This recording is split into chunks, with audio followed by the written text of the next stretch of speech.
Right, thank you very much, Justin, and thank you and Holly, especially for all the efforts you've made in putting this together and being flexible. We originally scheduled an in-person meeting, and I'm highly disappointed not to be there. Hopefully, we can make that work later in the year. As it turns out, we had a big snowstorm here in Asheville, and I probably wouldn't have been able to fly out anyway. But again, it's my pleasure and an honor to speak to these two groups. And without any further ado, I'll get on with the talk here. Let me get my screen shared here. And all right. And can everyone see the first slide? Yes, perfect. Okay, great. So my talk is debris flows, big slow movers, and rock slides, assembling the geospatial legacy of landslides using Lidar, drones, and boots on the ground. And so I'll be talking, this will be a talk that's really focused on Western North Carolina, but I think for all you folks that have been associated with AEG and GSA, you know that landslides are in fact a worldwide problem. And there are a lot of things that apply here in North Carolina that apply elsewhere where these phenomena occur. One thing I will point out when I'm talking about big slow movers, I'm talking about slow moving landslides, not the bears we have here in Western North Carolina. They're actually pretty nimble and they can get around pretty quickly. But the first thing I think it's important for me to do is to point out that the work I'll be presenting tonight is really the efforts of a lot of folks who've pitched in and gathered the information, responded to the landslides, and really, made the landslide hazard mapping program here at the North Carolina Geological Survey click. And so that was a team slide from 2005 to 2011, and the new landslide hazards group who decided to call themselves the Scarp Rats that started in 2019, and we just got word not long ago that legislature has approved permanent positions and funding for these positions to continue. So that's really a bit of good news. So what the themes that I really like to focus on tonight is interconnecting geoscience, weather and climate and history and landslide hazard studies, and using some of the new tools that we have, LIDAR and drones, uncrewed aerial systems, and emergency landslide response and hazard mapping, and building multidisciplinary partnerships in applied geology and research. I know that's not a new idea, but I think it's something that we all recognize as very important, particularly in applied geology, and I just want to reinforce that point. And then communicating with stakeholders about landslide hazards. So as you all know, landslide hazards are a problem in mountainous areas worldwide, but we'll start here in the United States. You know, you're all familiar in California, I'm sure, with the landslide program that the California Geological Survey has there. You know, they've been a leader in landslide work for as long as I can remember. And, you know, I'm sure you're familiar with the Montecito debris flows, 2018, and in Washington, the Oso landslide, which is a seminal event that really set things in motion to get the National Landslide Preparedness Act passed and enacted. And, you know, as you see here, you know, there's a lot of landslides in the West Coast, Washington, Oregon, California, and in the Rockies, but we have our share of them here in the East.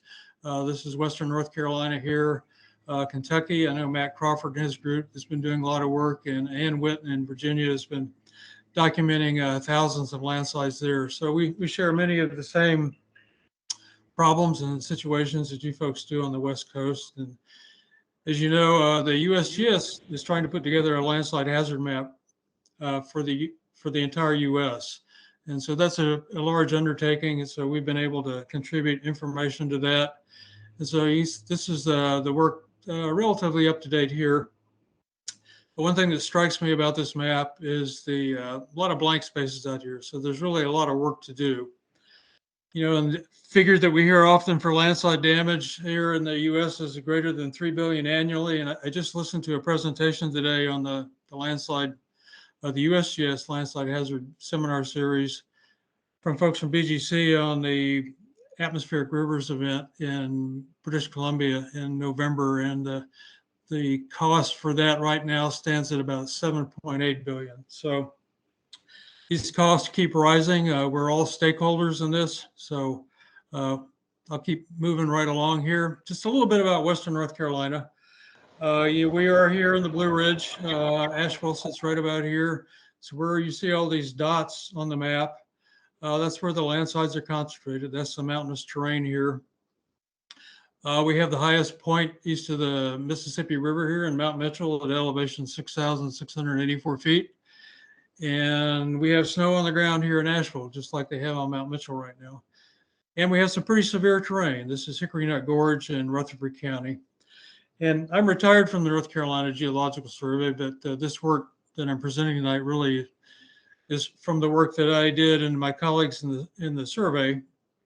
And the mission of the NCGS, which like many state surveys, is to map and describe the geology and mineral resources of the state and encourage wise conservation and use of those resources, and to provide accurate and unbiased information for societal's needs so that people can make informed decisions.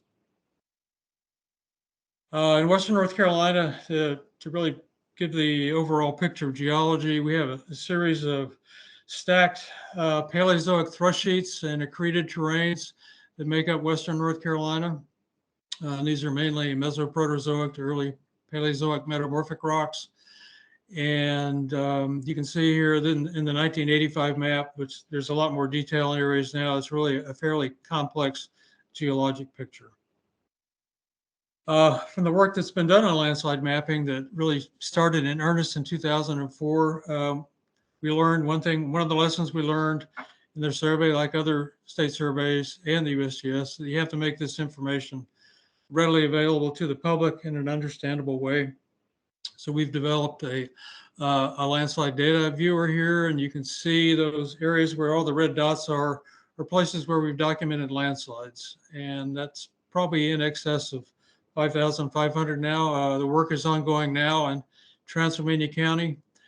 And the counties that have been completed have the most dots. And so there are a lot of blank places here where the county-wide mapping is still progressing. So there's, by the time the survey is done with Western North Carolina, we'll have thousands of landslides documented in this. And to go along with this web map viewer, and this is publicly available, it's a series of tutorials that explain the data in the map viewer, the data tour guide, and how to learn more about landslides, and a series of story maps that explain certain types of landslides, some historical events to help make that information readily available to the public and understandable. So that's one thing that we want to thank the National Environmental Modeling and Analysis Center here in Asheville, UNC Asheville. They've been a big, enormous help in putting this website together, as well as the contractor for the North Carolina Geological Survey, Appalachian Landslide Consultants. So you're all probably familiar with landslide classification, but I'll just touch on it briefly.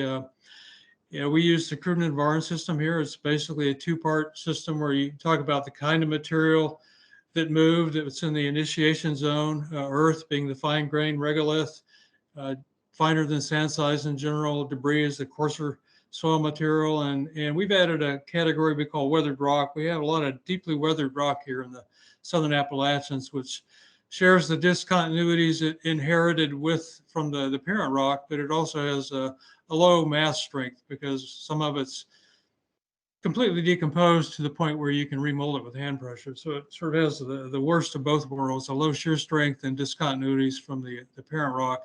And then rock material, hard rock, and how the material moves, of course, whether it slides, flows, or other, falls.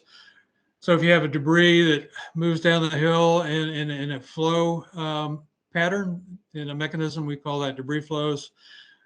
The term I use to lump together for big slow movers are debris slides, and they can be rotational or translational, and rock slides, where the material initiation zone is hard rock, and those can be subdivided into wedge failures and planar failures.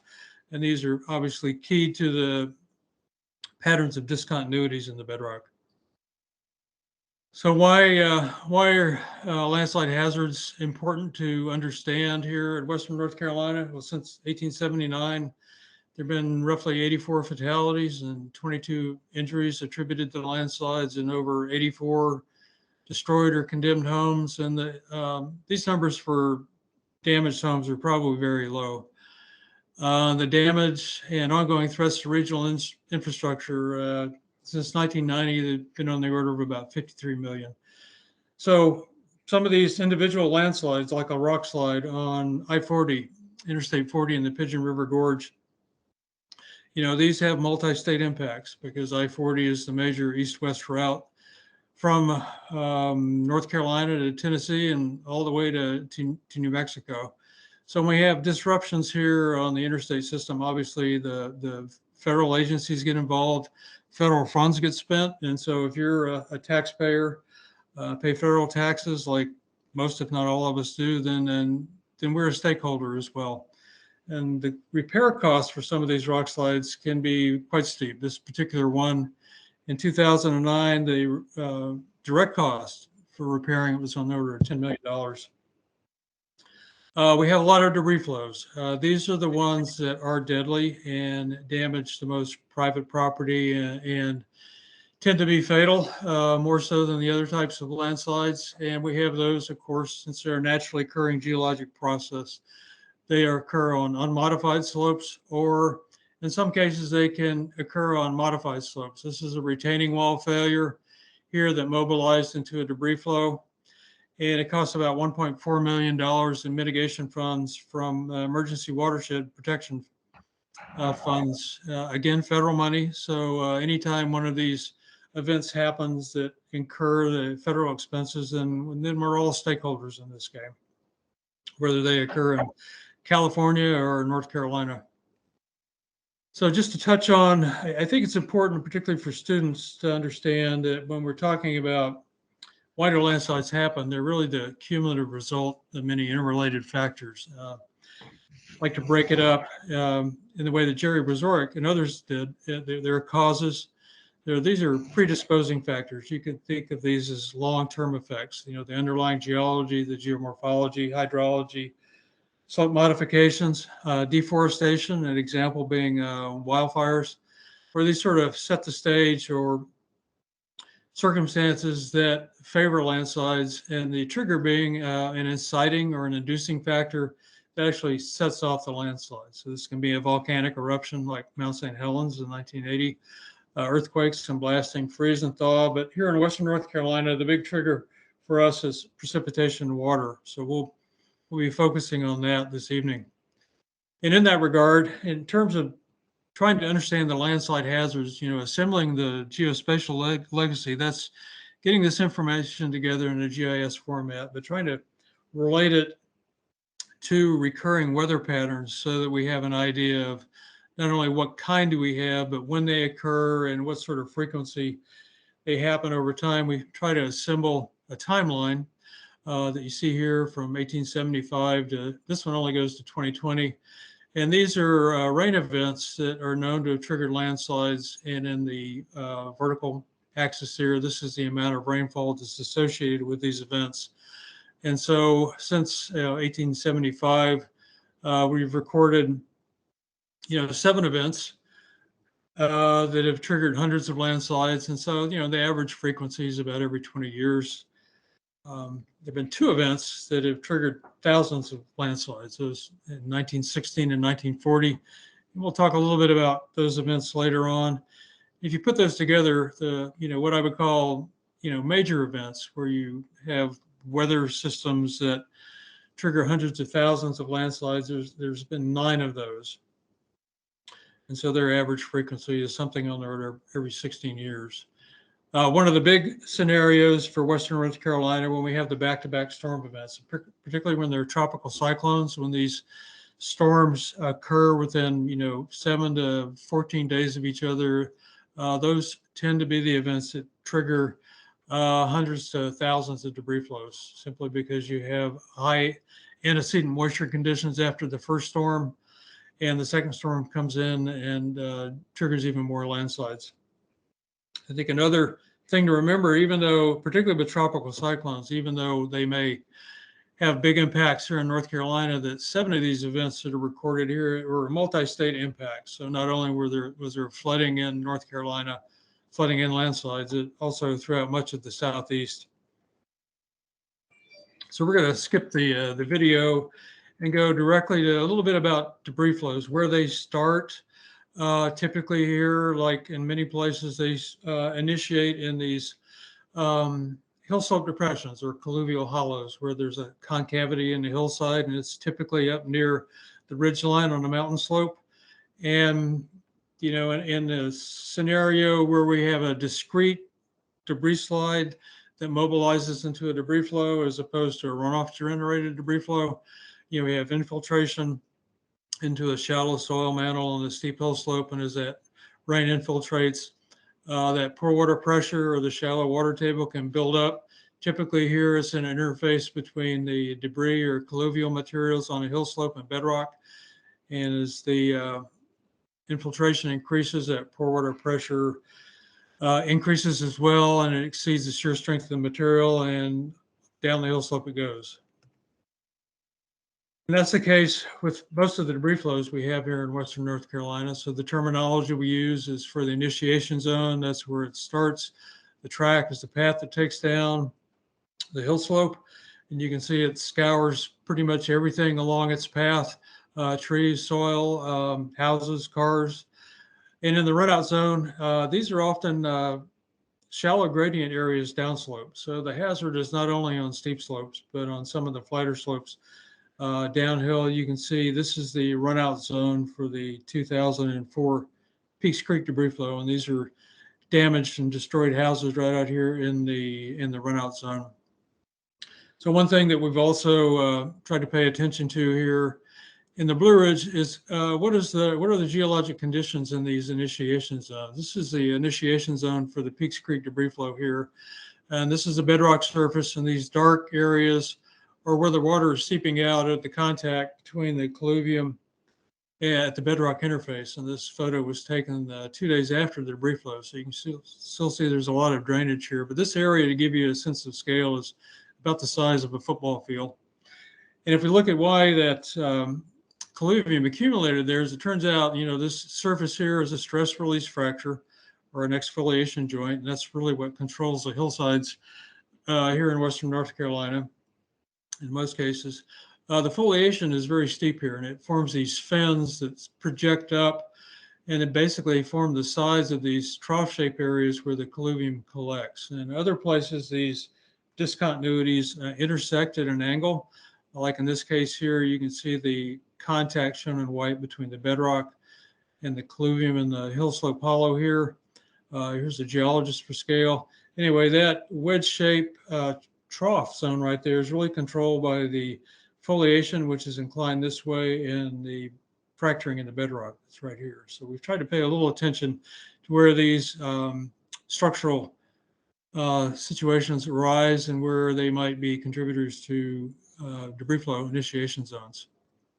So one of the main storms here in Western North Carolina that really started landslide hazard mapping in earnest was tropical cyclones Francis and Ivan in September of 2004. This is one of those back-to-back storm scenarios that I talked about earlier.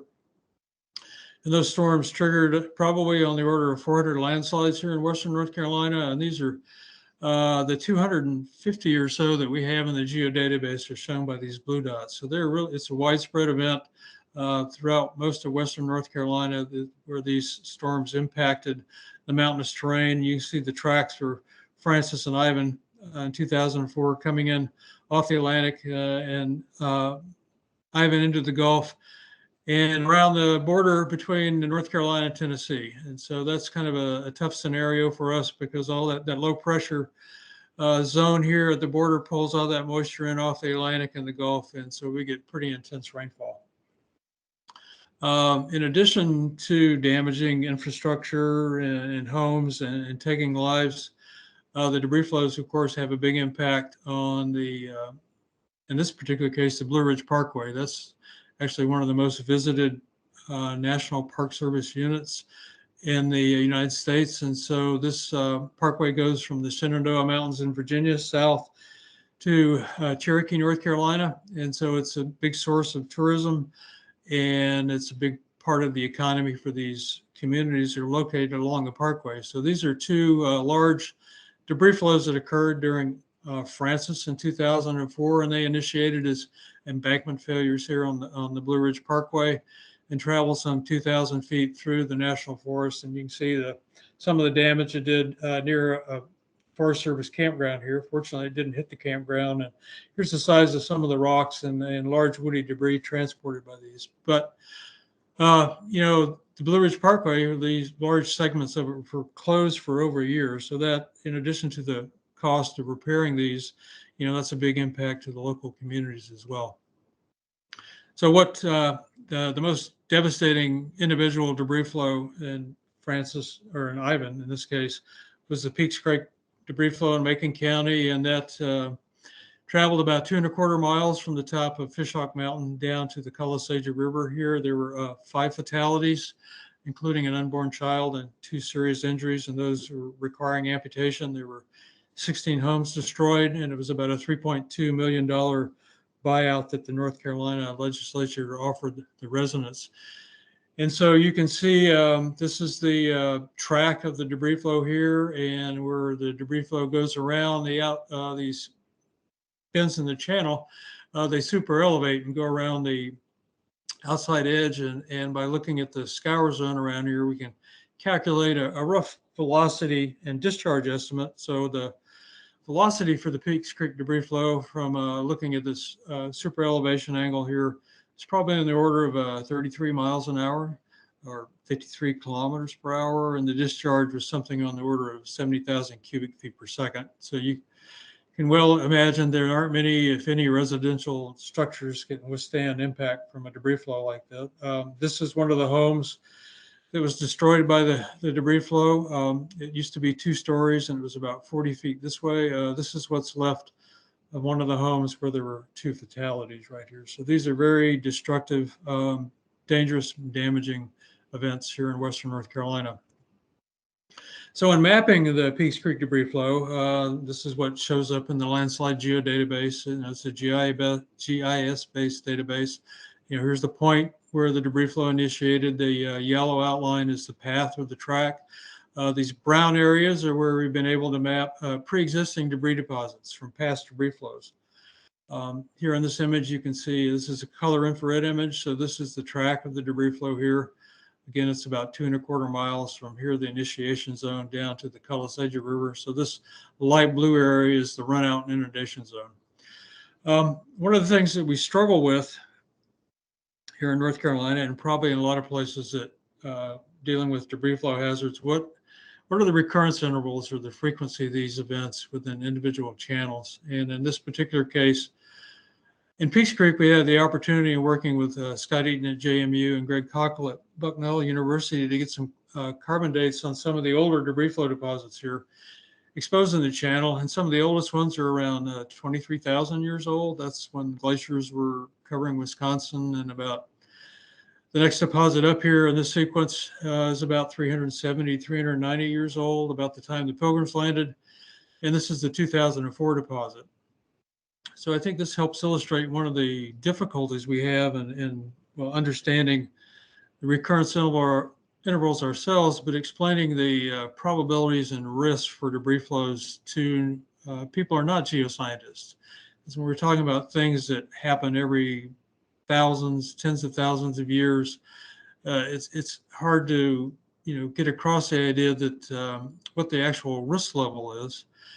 And that even though they may be widespread in time, when they do occur, they can be quite damaging. So this is just one of the challenges we have in communicating this kind of information to stakeholders, especially those that are not geoscientists.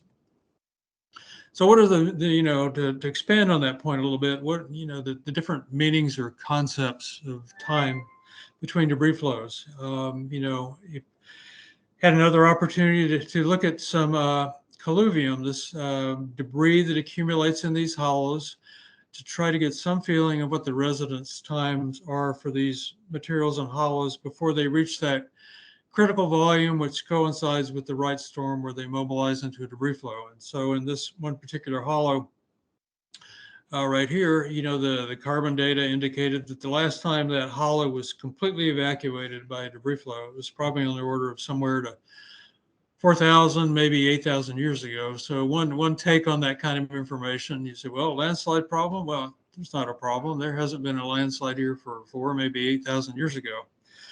Well, if we as humans modify those slopes and we're not happy with nature's frequencies, there's some things you can do to speed that up. You can take the material excavated from this house pad and pile it in the hollow, and you can direct the water from your gutters into that area. And so that is 2 of the contributing factors to this debris flow that happened in Haywood County, Maggie Valley in 2009. This debris flow that initiated here, which corresponds at this point, made a direct hit on this house.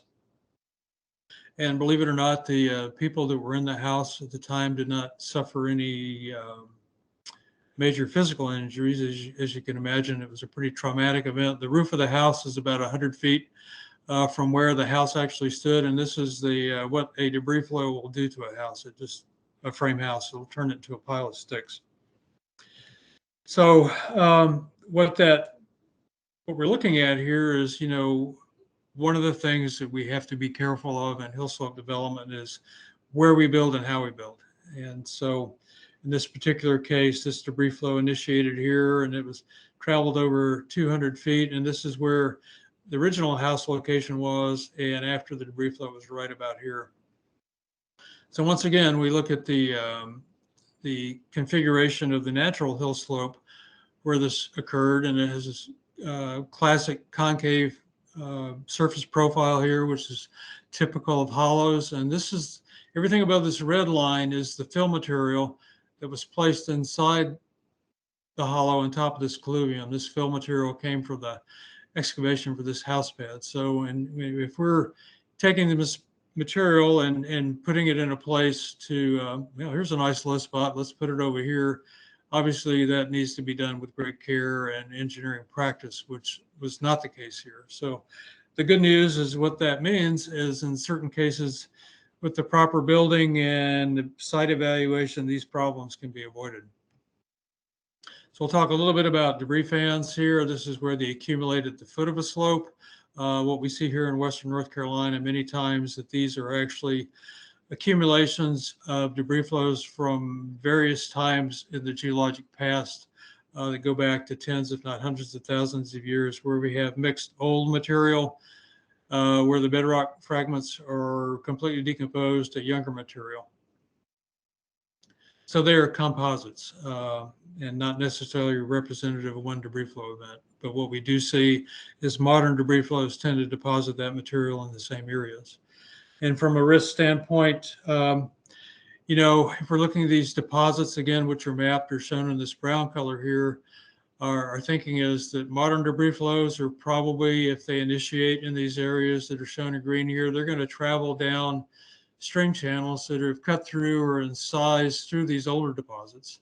And those are going to be the locations more likely to be impacted by modern debris flows rather than these interflues in the divides in the older deposits, which are exposed here. But that's not to say these can't be impacted, but just more likely the modern debris flows are going to follow the modern stream channels. But in extreme events, we know from here in North Carolina and certainly Virginia that these debris flows can avulse and get out on the top of these older debris fan deposits. So in looking at these old deposits, these are one of the things that we map, and this is a Lidar shaded relief map. It's the new QL1 Lidar. It's sub-meter pixel resolution, and so these past debris deposits really show up nicely. They're shown in brown here. And one thing that we're able to distinguish now in the Lidar, the new Lidar, is these slide complexes that really have this bumpy, hummocky pattern, and then they're actually nested older slides in debris and younger slides nested within them.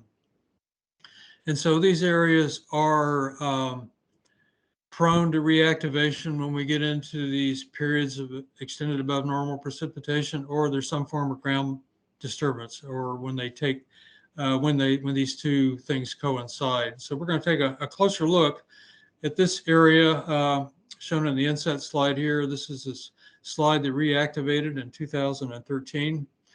And that was a year of above record precipitation here in western North Carolina. And there were 3 declared federal disasters for flooding and landslides in 2013.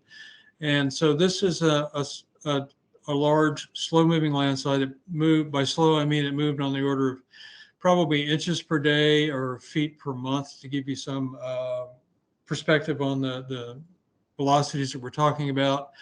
This is a shaded relief map with slope superimposed on it. So the steeper slopes are shown in the more intense colors, and the more gentle slopes are shown in the blues and the greens.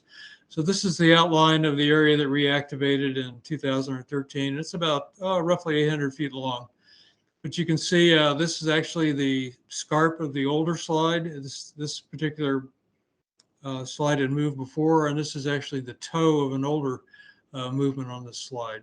And so up here near the head is where this family's home is sitting on top of it. And obviously it caused a lot of damage to the slide. It's very slow, so it's not, generally not life-threatening, but it ended up having to move their home. And fortunately, they owned enough property where they could move it off the slide and onto more stable ground over here. But this was, as you can imagine, this was a long, agonizing process for this family. And so one of the things we were able to help them do is kind of understand how big it was, that it was going to be very difficult to stabilize. And if they had other options, like moving off, that might be the best course of action in the long run. So just a brief look at history here. We'll go through time. In 1916, that was probably the largest historical landslide event we've had in western North Carolina. Again, it's that back-to-back storm scenario where 2 tropical cyclones came in one off the Gulf in early July and late June, and tracked over near western North Carolina. It provided a lot of rain. We don't know of any landslides, but then the second storm came in off the Atlantic right over Charleston, like Hugo did in 1989, and dumped on the order of about 24 hours of rainfall and 22 inches in 24 hours here at Alta Pass. And that's the 24-hour record for western North Carolina.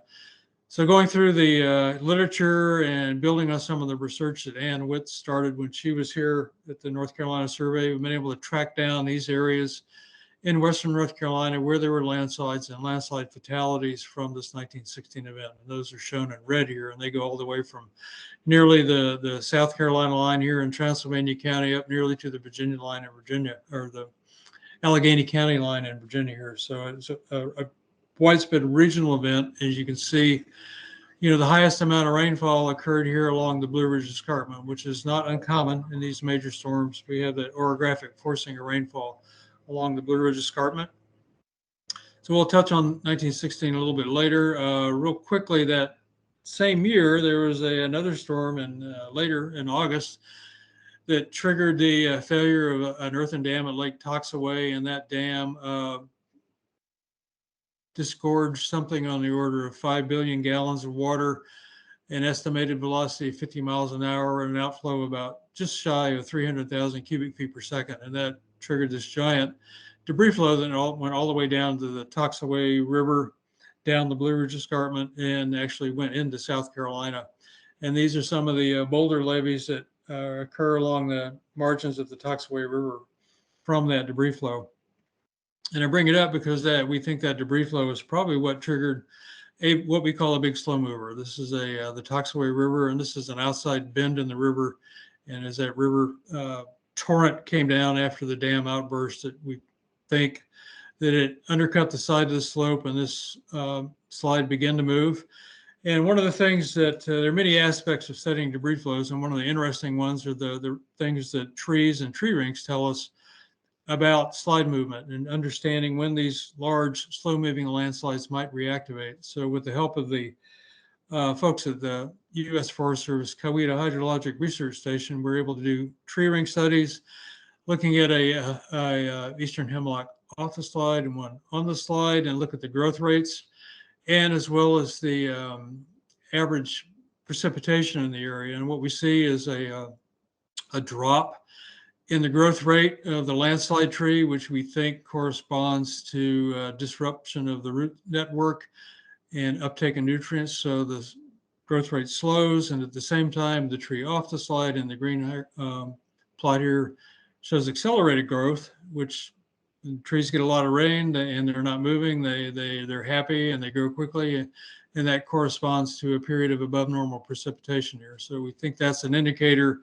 that when these slides reactivate, these large slow moving ones, if they've been dormant for a while, it's during these periods of above normal rainfall. So just another aspect of landslide studies that if you're a student and looking at something to sink your teeth into, this is pretty interesting stuff, I think. 1940, another major tropical cyclone that comes in off the Atlantic and hits Watauga County in near the Tennessee-Virginia line in western North Carolina. That storm triggered over 2,100 debris flows and debris slides. We're able to map and document by getting our hands on some 1940 aerial photography. And what we see here in the deep gap area, these are the debris flow tracks here, here, and here. And in mapping them out, the 1940 tracks are shown in the pink color. And as we see in many cases, they end up depositing material here where there's been past landslide activity. So we see that same pattern in most places where we see debris flows, that they're dumping material where debris flows have impacted previously. Another thing to get back to the importance of vegetation as a stabilizing factor. We took a very simple study looking at the deep gap area and documenting in GIS where debris flows originated on unforested slopes. You can see here there's no tree canopy where these debris flows initiated, and then where those initiated on forested slopes, and tallied those up. And so as most of you know, the forest cover is an important stabilizing component on a hillside. It provides precipitation interception by the canopy. During the growing season, there's evapotranspiration, which helps suppress the soil moisture and just the root reinforcement, both root cohesion, and that's related to the root biomass and root distribution. So I know you're familiar with that from post-wildfire debris flows, but we see here in the east that vegetation is an important stabilizing factor as well. So in the forested areas, we found there's about an average of 3.8 debris flows per square kilometer, whereas on the unforested areas, there's almost 5 times that much, 19.5 debris flows per square kilometer. So again, we take that as some empirical evidence on the importance of vegetation as a stabilizing factor. Another thing of interest in Watauga County is the relationship of structural geology to landslide occurrence here, particularly with rock slopes. This is the geologic map of Watauga County. And this line right here is actually the Lumbo Falls Fault, which is a thrust fault which bounds the Grandfather Mountain window here. And so where a later brittle fault that Jesse Hill studied in 2020 and overprints this ductile shear zone right here, we see a high frequency of rock slope instability right here. And so this is a zone we identified when we mapped Watauga County in 2008, and Jesse Hill came back from Chapel Hill and did some detailed studies and actually determined this was a separate fault from the Lumbo Falls Fault. And so this post-orogenic brittle faulting cuts across the metamorphic fabric here. You can see where this fold is truncated. And these fault surfaces with clay gouge and slicken lines can form sliding surfaces on rock slopes. And that's what we see here in this example here. These are the faults that are sliding surfaces on this rock slopes, and some of the high angle fractures that are associated with this fault zone, they form the back release surfaces for these blocks that detach and move down the hill. So if you're interested in structural geology, of course, bed rock slope stability, those two go hand in hand. In rock slopes, we have our share of problems with those. Here is a rock fall that came off in Tropical Cyclone Cindy and went through the back of a fire department here near Asheville. So this, if you're an emergency manager, you in the middle of a tropical cyclone, you probably don't need this added to your plate. a close call in the Waynesville quarry in 2009. This is a large rock slide right here. You can see the main scarp. There's a person for scale. There's a drill rig buried down here somewhere. Unfortunately, there was not a crew there at the time, but again, this is related to those discontinuities, bedrock discontinuities that dip out of the slope here in this pre-slide photograph. They show it pretty well. And again, just to reiterate, these rock slides on Interstate 40 are major impacts here to both in terms of cost and local economies here in Western North Carolina. So the most recent main event for debris flows is 2018 in Polk County. This is two debris flows that coalesced, and actually there was unfortunately a landslide fatality right here. And you can see the height of the scour line here of the debris flow track. And once again, in these areas impacted by debris flows, we see these are actually pre-2018 debris flow deposits are exposed in this small debris fan where this house was built. This is the size of some of the boulders that are transported by this debris flow, and this imbricated pattern is pretty typical here that we see.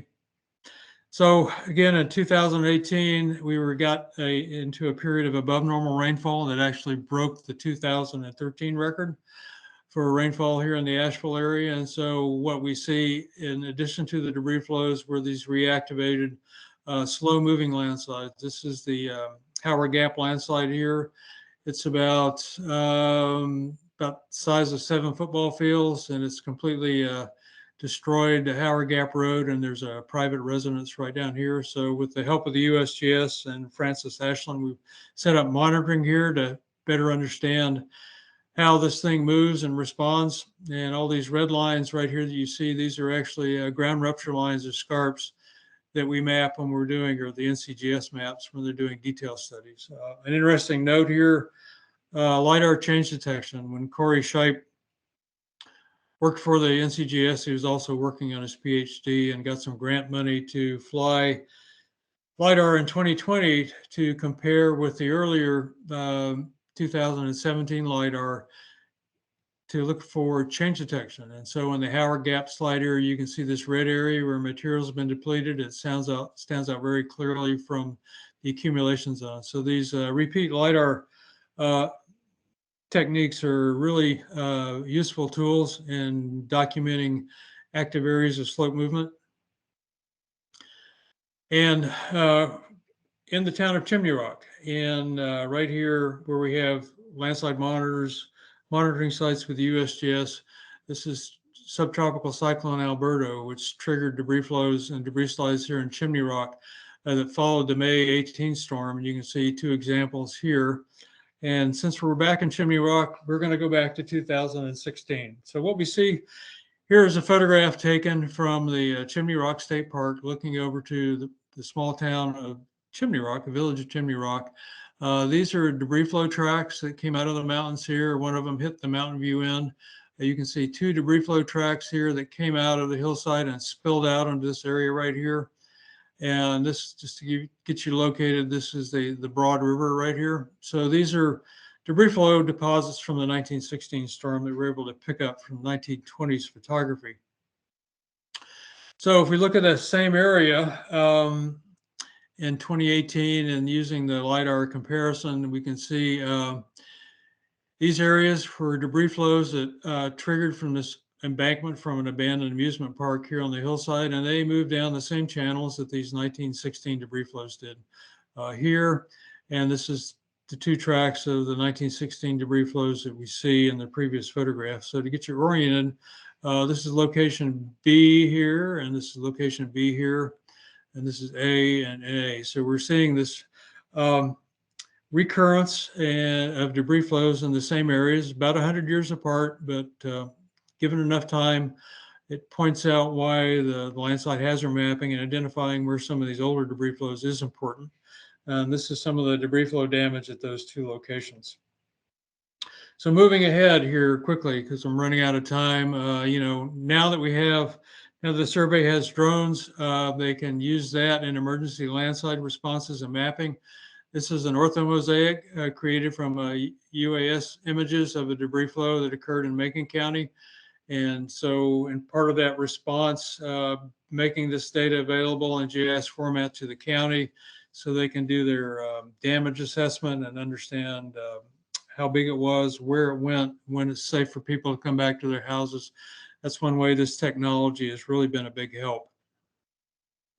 Here's a picture of Jesse and Corey using the drone to take an image of that debris flow track on Dobson Mountain, which is this one. This was another debris flow from that same storm. And this guy is about 4,000 feet long. The good news, there were no homes located in this track. Here's the nearest home right here. Fortunately, there was not. Had there been a direct impact, there probably would have been destroyed homes. This is dumping sediment into the water source for the town of Franklin. So there, in addition to, damage to infrastructure or homes, there's also sedimentation, which is an issue from debris flows.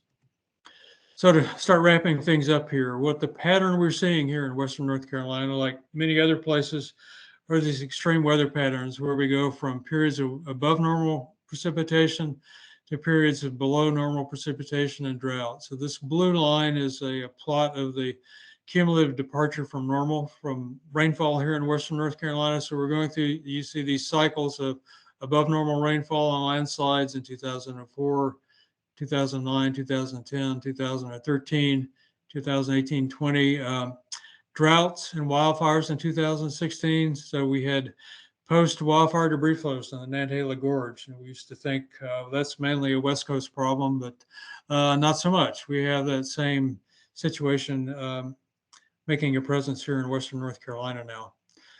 So one of the points I'd like to make is, as you all know, it's all connected.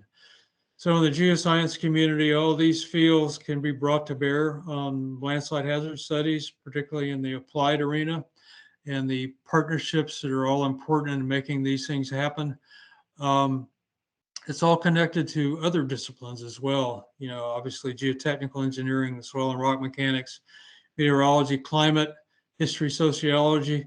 Here are the folks that are part of this scenario that we always need to work on to communicate with and helping reduce landslide losses and building resilient communities. These are the emergency managers, the planners, policymakers, the public, lending institution, building inspectors. So these groups, part of what we all need to do is talk to each other, build partnerships, and try to increase the level of understanding, particularly in this group of landslide hazards and what can be done to reduce those damages and problems. And so what we have now, we have a compelling opportunity for the geoscience community to press forward in a coordinated effort. We have new technology, some new tools. We have the Lidar, uncrewed aerial system, satellite imagery, machine learning, the National Landslide Preparedness Act passed, and I think we're all, most if not all of us, seeing are these ongoing impacts of extreme weather patterns that are linked to climate change. And to meet this challenge, it's important to build these partnerships and engage the stakeholders. And one last thing here, I want to, pay credit also to the Association of Environmental Engineering Geologists and the Environmental Engineering Division of GSA, and make a plug for if you have case histories, technical notes, or research papers. This is an excellent venue, environmental engineering geoscience. So, by all means, there's a call for contributions to this. This is an important way to document and all the hard work you're doing out there, and for the rest of us to learn from that. And with that, I will wrap it up. Thank you very much for your time. I do want to thank all our partners and collaborators and cooperating agencies who have helped put together the work that I've shown. And we couldn't have done it without all these folks. I can't go through and name them all, but that's an important point of those partnerships that we develop in our various disciplines and organizations. So thank you very much. With that, I'll be happy to take any questions.